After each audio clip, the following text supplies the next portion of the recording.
Un caro saluto a tutti, io sono Riccardo Pasqualin e oggi vi parlo del mio nuovo libro, Il Leone di Lonato, saggi su Vittorio Barzoni, pubblicato dall'editrice Il Torchio di Padova nel 2019. Vittorio Barzoni è stato uno scrittore, un giornalista e un polemista antidemocratico, antiilluminista e antinapoleonico. Nacque suddito della Repubblica di Venezia, a Lonato, nella provincia di Brescia, e poté assistere personalmente a quei mutamenti epocali che portarono alla fine della Serenissima. Barzoni, misogallo quanto l'Alfieri, fu protagonista in prima persona di una violenta polemica contro il regime napoleonico che lo costrinse ad una vita da esule.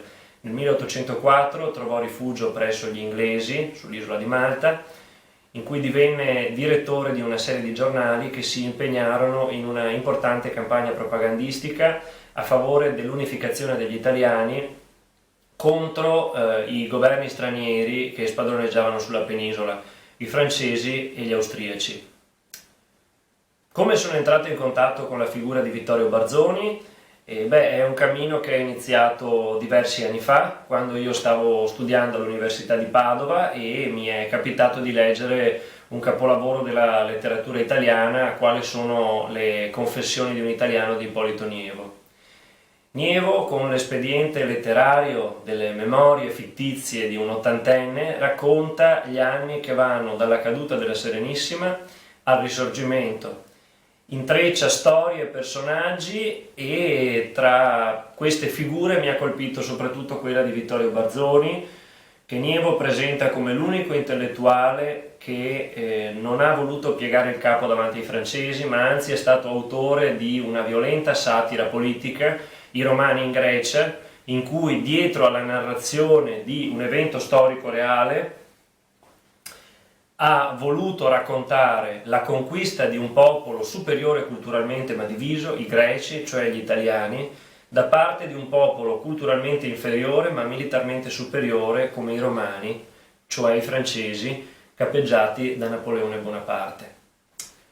Nelle opere di storiografia dedicate alla caduta della Repubblica di Venezia o alla Rivoluzione francese, Barzoni spesso non viene citato, tuttavia, ecco, in questo testo, un classico, La Rivoluzione francese di François Furet di Denis Richet, credo che questa sia la più recente edizione italiana pubblicata dalla Terza, questi due storici citano anche Barzoni e scrivono: lo scrittore Barzoni diceva sdegnato: Bonaparte, liberatore d'Italia, ha venduto Venezia alla Casa d'Austria, e il Foscolo, che pochi mesi prima aveva esaltato Bonaparte, manifestò la propria amarezza in alcune delle ultime lettere di Jacopo Ortis.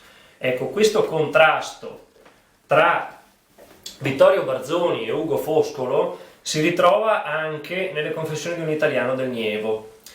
E quindi ho voluto indagare e cercare quanto di vero ci fosse nella narrazione, nel romanzo storico del Nievo, e ho trovato che tutto corrisponde al vero. Effettivamente questo contrasto fra Barzoni e Ugo Foscolo c'è stato, i due si sono conosciuti personalmente e si sono trovati a scontrarsi per le loro idee. Le satire antinapoleoniche di Barzoni sono esistite realmente, e mi sono interrogato anche su quello che è il rapporto fra la storiografia e la letteratura.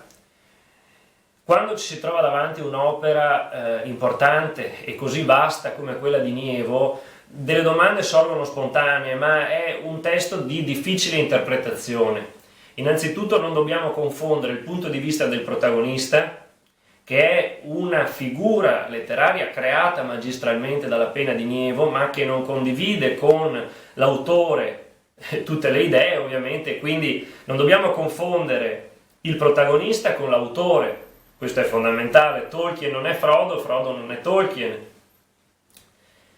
Il Nievo, tramite un personaggio, racconta dei fatti storici, ma emerge il punto di vista soggettivo di quel personaggio creato da Nievo.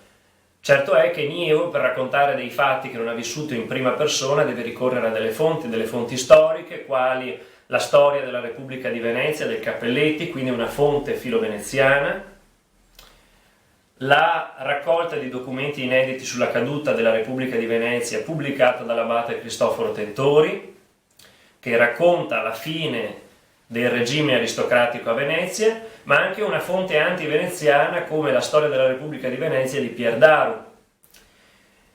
Oltre alla storiografia, Nievo fa ricorso anche alla memoria storica, la memoria storica di un suo parente, Carlo Marin, che è stato patrizio veneto, testimone della caduta della Repubblica Serenissima. Marin partecipò all'ultima riunione del Maggior Consiglio il 12 maggio 1797, fu uno fra i pochi nobili veneziani che votò contro la fine del governo aristocratico. Ecco quindi che ci si interroga anche sul rapporto tra la memoria e la storia. Una memoria soggettiva e il rapporto con le fonti e con la storiografia. È un intreccio molto interessante quello che emerge nel romanzo di Nievo. Negli stessi anni, studiando all'università, mi sono trovato a leggere un altro testo che mi ha colpito, Letteratura come storiografia, del professore Emanuele Zinato. Più che il contenuto nello specifico di questo testo, decontestualizzandolo, alcune frasi mi hanno colpito nello specifico, al di là dei temi affrontati direttamente in questo studio del professore. Lo storiografo guarda ai dati, lo scrittore presenta invece il punto di vista soggettivo. La letteratura custodisce le tracce dei dimenticati ed effettivamente Nievo è riuscito a presentare delle tracce biografiche della figura di un uomo che spesso viene dimenticato, è stato dimenticato dalla storiografia, come Vittorio Barzoni. Il narratore racconta il particolare, lo storico invece racconta come i fatti sono avvenuti in generale. I testimoni vedono, lo storico invece non vede direttamente nulla e lavora attraverso i documenti, attraverso le fonti.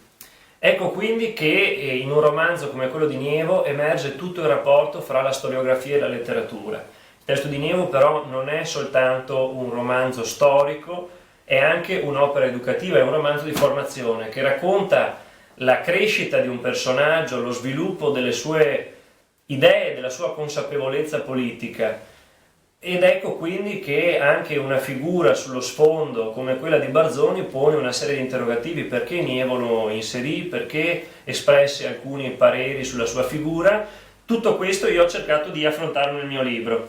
Il mio libro è composto da 4 saggi, 4 capitoli che vorrebbero riassumere la biografia di questo intellettuale bresciano, una vita avventurosa, quasi da romanzo anch'essa.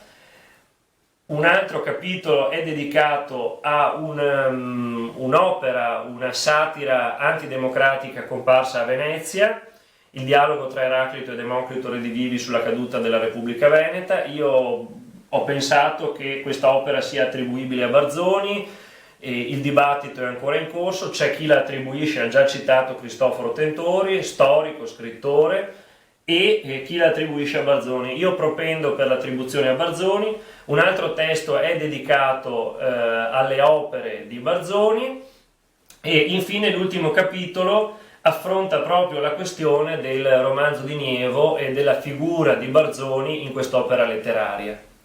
Ecco, come ricordava il professor Guido Santato dell'Università di Padova, il termine saggio ha una doppia valenza di significato, significa sia esperienza che tentativo. Ecco, e questa raccolta di saggi per me ha rappresentato entrambe le cose. È stata sicuramente un'esperienza, un tentativo, e anche perché si tratta del mio primo testo di una certa importanza. Vi ringrazio per l'attenzione e vi saluto e mi auguro che acquistiate il mio libro.